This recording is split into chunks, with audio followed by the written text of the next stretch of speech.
Hello everyone, study with us में आपका एक बार फिर से स्वागत है। और आज हम डिस्कस करने वाले हैं सुपर इंपॉर्टेंट क्वेश्चंस जो कि काफ़ी इंपॉर्टेंट है आपके नेट के एग्जाम्स के लिए। इस वीडियो में हम डिस्कस करेंगे teaching aptitude, research aptitude, communication और इन्वायरमेंट से रिलेटेड इंपॉर्टेंट MCQ। ठीक है, तो इसमें कुछ प्रीवियस ईयर के क्वेश्चन भी हमने इंक्लूड कर रखे हैं और हर एक क्वेश्चन को जो है हम बारीकी से एक्सप्लेन करते हुए चलेंगे। ऐसी वीडियो अगर आपको पसंद आती हो तो लाइक करें और चैनल को सब्सक्राइब नहीं किया तो ज़रूर कर लें। और अगर आपने हमारी पहले की वीडियोस नहीं देखी है तो आप ज़रूर देख लें। पेपर 1 NTA नेट पेपर 1 के नाम से हमारी प्लेलिस्ट है, जहां पर आपको पेपर 1 से रिलेटेड सभी टॉपिक पर जो है वीडियोस मिल जाएंगी। तो चलिए शुरू करते हैं। आज का जो पहला सवाल है वो ये है कि निम्न में से कौन सा शिक्षण सूत्र है।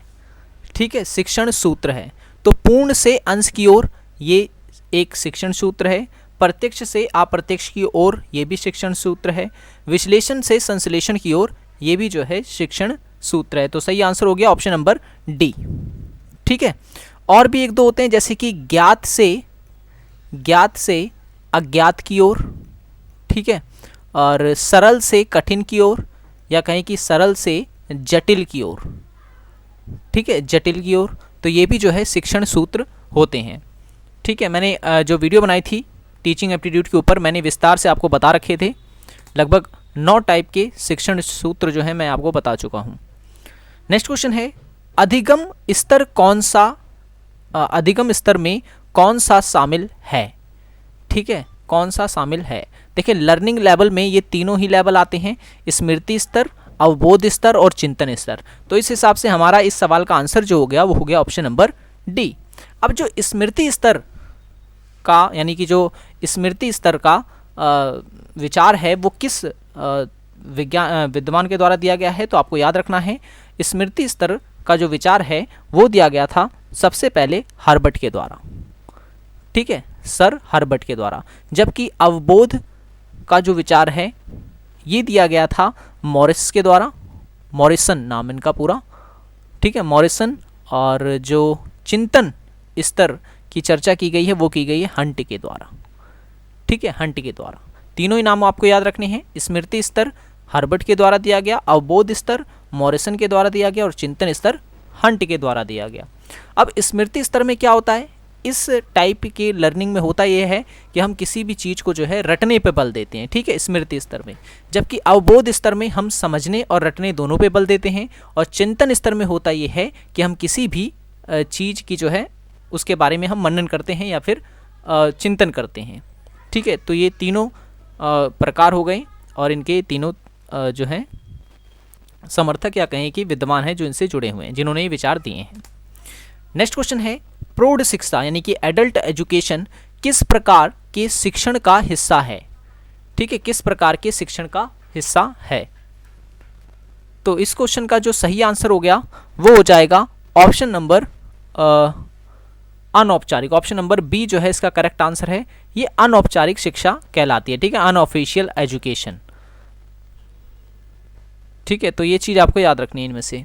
और ऑफिशियल या कहें कि औपचारिक शिक्षा क्या होती है, जो किसी शिक्षा संस्थान या स्कूल, ठीक है ना, स्कूल कॉलेज, यहाँ से जो हम शिक्षा प्राप्त करते हैं ये औपचारिक शिक्षा कहलाती है। जबकि जो हम घर, ठीक है ना, घर में और अपने परिवार से जो शिक्षा प्राप्त करते हैं वो अनौपचारिक शिक्षा कहलाती है, यानी कि अनऑफिशियल एजुकेशन कहलाती है।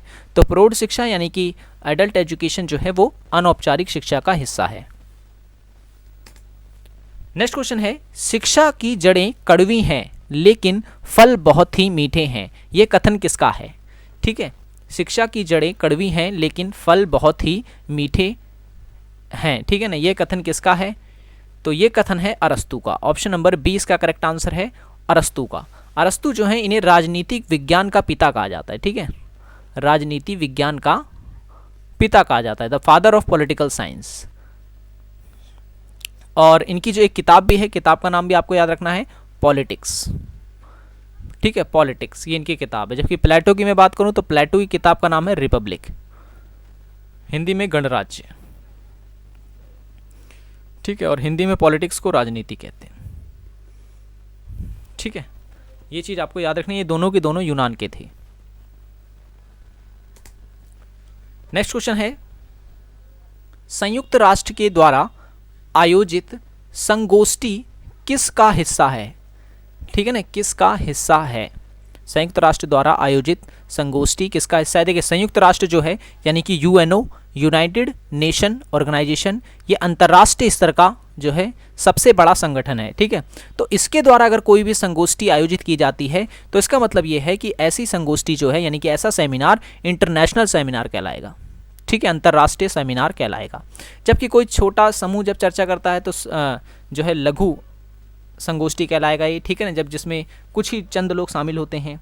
बड़ा संगोष्ठी जब अधिक लोग शामिल होते हैं तो वो बड़ी संगोष्ठी कहलाती है। जबकि कोई ऐसी संगोष्ठी जो कि विश्वविद्यालय वगैरह में आयोजित की जाती है वो राष्ट्रीय संगोष्ठी कहलाई जाती है, यानी कि नेशनल सेमिनार कहा जाता है इसे। ठीक है, और ये जो है इंटरनेशनल सेमिनार है जिसके बारे में हमने चर्चा की। देखिए अगर मैं कहूँ कि UNESCO यूनेस्को जो है अगर कोई भी सम्मेलन या कहें कि सेमिनार का आयोजन करती है तो वो किस श्रेणी में आएगा? तो आएगा अंतर्राष्ट्रीय संगोष्ठी की श्रेणी में। ठीक है, इंटरनेशनल सेमिनार में वो काउंट किया जाएगा। जबकि अगर विश्वविद्यालय स्तर पर होती है तो वो नेशनल सेमिनार कहलाता है, यानी कि राष्ट्रीय संगोष्ठी कहलाती है। ठीक है, ये आपको याद रखना है। नेक्स्ट क्वेश्चन है कार्यशाला यानी कि वर्कशॉप से संबंधित कौन सा कथन सही है? ठीक है, कौन सा कथन सही है? देखिए पहला कथन क्या कह रहा है, ये 3 से 10 दिन की होती है, बिल्कुल सही है। ठीक है, ये 3 से 10 दिन की होती है। ठीक है, और इसमें संगोष्ठी के सभी तत्व शामिल होते हैं, यानी कि इसमें सेमिनार के सभी जो एलिमेंट्स होते हैं वो शामिल होते हैं, तत्व। ठीक है, तो ये भी सही है। ठीक है, इसमें संगोष्ठी के सभी तत्व शामिल होते हैं और इसमें विषय पूर्व नियोजित होता है, तो ये भी सही है। ठीक है, इसमें जो टॉपिक होता है वो पहले से ही डिसाइड होता है, तो ये भी जो है हमारा कथन सही है। तो A, B, C तीनों सही है, तो उपयुक्त सभी सही आंसर हमारा ऑप्शन नंबर डी। ठीक है, उपयुक्त सभी। नेक्स्ट क्वेश्चन है इनमें से कौन सी अनुसंधान की त्रुटि है? ठीक है, अनुसंधान की त्रुटि है। त्रुटि यानी कि एरर यानी कि गलती है। देखिए पूर्वाग्रह जो है अनुसंधान की त्रुटि कहलाती है। प्रदूषित तत्व जो है ये भी अनुसंधान की त्रुटि में शामिल होगा। भ्रांतियां जो है ये भी अनुसंधान की त्रुटि में ही शामिल होगा, तो सही आंसर ऑप्शन नंबर डी है। ठीक है, उपयुक्त सभी। नेक्स्ट क्वेश्चन है मुदालियर आयोग का गठन कब किया गया था? मुदालियर आयोग का गठन कब किया गया? तो सही आंसर है सन 1952 में। ऑप्शन नंबर 20 का करेक्ट आंसर है सन 1952 में जो है मुदालियर आयोग का गठन जो है किया गया था। अगर आपसे पूछे राधा कृष्णन आयोग, ठीक है, राधा कृष्णन आयोग, तो याद रखें ये कब गठित किया गया था? तो सन 1948 में गठित किया गया था। ठीक है, और कोठारी आयोग अगर आपसे पूछ ले, कोठारी आयोग, तो इसका गठन कब किया गया था? तो 1964 में किया गया था। और अगर आपसे पूछ ले तारकुंडे समिति, तो तारकुंडे समिति या तारकुंडे आयोग जो है 1978 में गठित किया गया था। ठीक है, ये भी आपको याद रखना है।